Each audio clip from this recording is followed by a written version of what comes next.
Picture this, it's 52 BC, and the fate of an entire continent, well, it all comes down to one single battle. But this wasn't a battle fought on some wide-open field. Nope. This was a siege, centered around a hilltop fortress right in the heart of Gaul. We're talking about the Siege of Alesia, a battle so audacious, so brutal, and so incredibly clever that it would define Julius Caesar's legacy and seal the fate of a whole civilization. This is the story of Caesar's impossible fortress, and how it literally changed the course of history.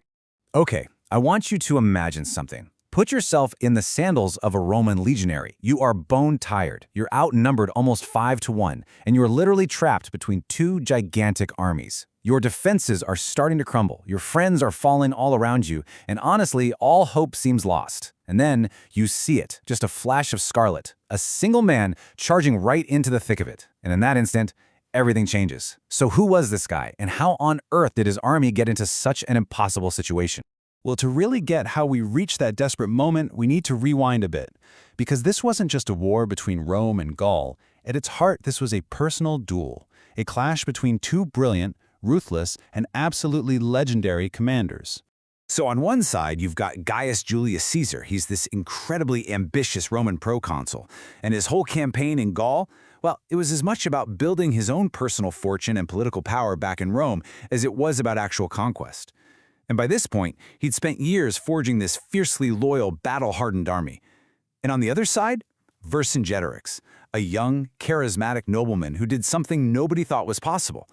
Through his incredible speeches and just sheer force of will, he managed to unite all these Gallic tribes that were always fighting each other, under one banner for one single purpose: to kick the Romans out of their lands for good. You see, for years, Rome had been picking off the Gauls one tribe at a time. But by 53 BC, Caesar's intentions were crystal clear. He basically declared Gaul a Roman province, which meant it would be subject to Roman laws. And for the Gauls, this was an existential threat. They were terrified the Romans would trample all over their sacred lands, the very heart of their spiritual world. But the final straw? That came when Caesar had a Gallic noble named Acco publicly flogged and then executed. That sent a chilling message to every other chief: none of you are safe. So they started holding secret meetings deep in the forests, and a grand rebellion was born. And just like that, the revolt was on. It exploded across Gaul. Vercingetorix turned out to be a brilliant strategist, waging this brutal, scorched earth campaign to try and starve Caesar's legions. The path that led these two men to their final showdown was just a bloody trail of strategic gambles and some truly shocking turnaround. So Caesar, being Caesar, hits back hard. He captures the town of Avaricum after this horrific siege where his legions just massacred everyone inside. But then he makes a rare and very costly mistake. He attacks Vercingetorix's own capital, Gergovia, and he gets handed a clear, humiliating defeat. I mean, this was a huge blow to Roman pride and a massive propaganda win for Vercingetorix. More tribes started flocking to his cause. After another clash, a cavalry battle where Caesar's German horsemen saved the day, Vercingetorix decided to switch things up. He was going to lure Caesar to a place of his own choosing. And this is the key thing to understand about Alesia. This wasn't just a place for Vercingetorix to hide. No, this was a trap. He specifically chose this formidable, easily defended hilltop fortress, put his massive army of 80,000 warriors inside, and then sent his cavalry out to summon an even bigger relief army from all over Gaul. The plan was pretty simple, really: lure Caesar in, and then, when the relief force arrived, crush the Romans between them like a hammer and an anvil. So Caesar shows up, he takes one look at the steep slopes of Alesia, and he knows a direct assault would be suicide. But his response wasn't to back off. Instead, he did something absolutely insane. He decided to double down with one of the most incredible feats of military engineering the world has ever seen. Basically, if he couldn't take the fortress, he was going to build an even bigger one right around it. So the first thing they build is what's called a circumvallation. This was an 11-mile wall facing inward, packed with towers, ramparts, and ditches, and it had one single purpose: to keep Vercingetorix and his 80,000 soldiers completely locked inside Alesia and just starve them out. But here's where it gets really wild. Caesar knew that giant relief army was coming for him, so he did something nobody had ever done before. He built a second wall, this one even longer, the contravallation. It was a 14-mile fortification that faced outward. It was designed to protect his own men from the hundreds of thousands of Gauls on their way to break the siege. With this move, Caesar willingly turned his own army into the besieged. Think about that. He was now trapped between two enormous enemy forces. I mean, let's just stop and think about this for a second. 25 miles of complex military fortifications, dug and built by hand, by an army of about 60,000 guys, in around a month. It's just an incredible testament to the fact that every Roman legionary wasn't just a soldier, he was also a highly trained engineer. They could pull off these massive construction projects with unbelievable speed and discipline. What they built was basically a man-made fortress to besiege a natural one. And we're not just talking about simple walls here. Oh no, the approaches were a death zone. First, you had these deep ditches, some of them even flooded with water from a nearby river. Then, a 12-foot-high rampart with towers. And in front of all that, Caesar's men planted this absolute nightmare of traps. We're talking fields of sharpened stakes angled outwards called sippi, camouflaged pits with fire-hardened spikes at the bottom. The soldiers, with their dark humor, nicknamed them lilia, or lilies, and thousands of sharp iron-barbed caltrops called stimuli, just scattered everywhere to cripple horses and men. This whole thing was a fortress designed to kill. So, Caesar's impossible fortress is finished, and now everyone waits. And it is a grim, grim waiting game. Inside Alesia, you have 80,000 warriors, and all the civilians of the Mondabui tribe, and they are slowly running out of food. And outside, Caesar's own legions are on tight rations, constantly scanning the horizon for what they know is coming. And this is where the story takes a really dark turn, one of the most brutal moments of the entire war, really. To save food, Vercingetorix forced all the civilians, the women, the children, the elderly, out of Alesia.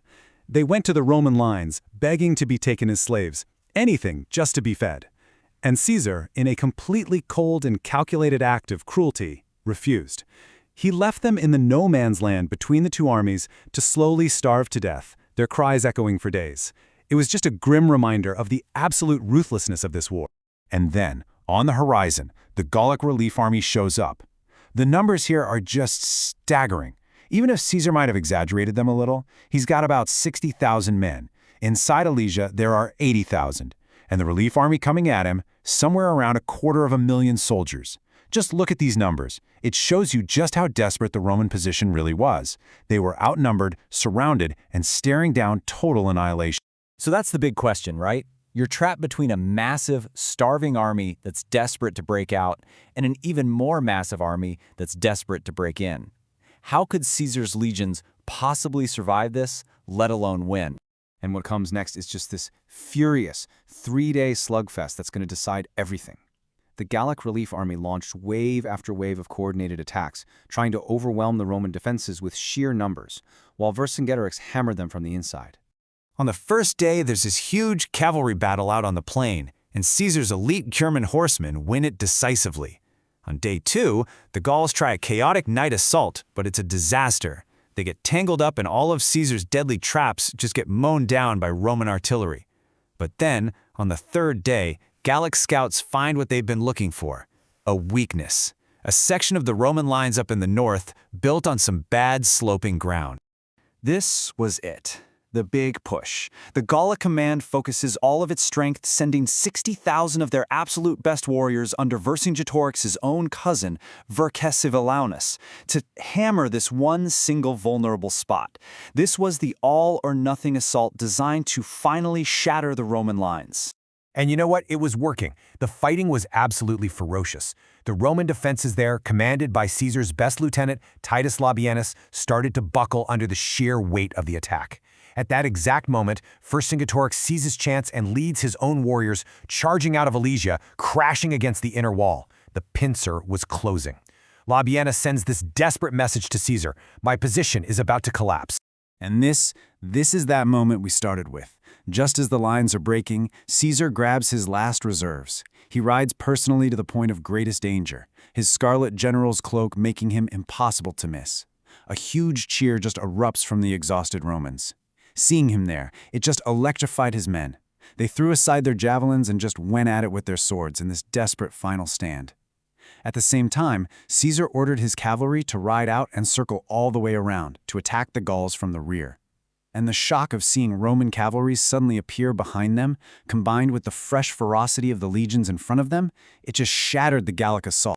And just like that, the attack completely shatters. It turns into a total rout. The massive relief army broke and fled, with the Germanic cavalry hunting them down. Watching this disaster unfold from the walls of Alesia, Vercingetorix knew. He knew it was over. The siege, the great revolt, the dream of a free and independent Gaul, it was all lost. So the next day, Vercingetorix surrenders. And he does it in this really dramatic way, riding out in his finest armor and laying down his weapons at Caesar's feet.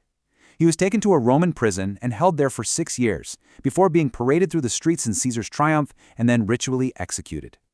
For Rome, this was a total game changer. The Gallic Wars were basically over. Caesar's personal power was now unstoppable, setting the stage for the civil war that would bring down the Roman Republic. And for Gaul, it was the end of everything. It would be absorbed into the Roman world, its independence gone for the next 500 years. And that really leaves us with one last big question. You see, Alesia was more than just Caesar's greatest military victory. The loyalty of the legions he built in Gaul and the incredible power and wealth he gained from its conquest, that's what allowed him to cross the Rubicon and march on Rome. So you have to wonder, right? Was this incredible, brutal victory on some hill in Gaul, was that the moment that sealed the fate not just of a people, but of the Roman Republic itself?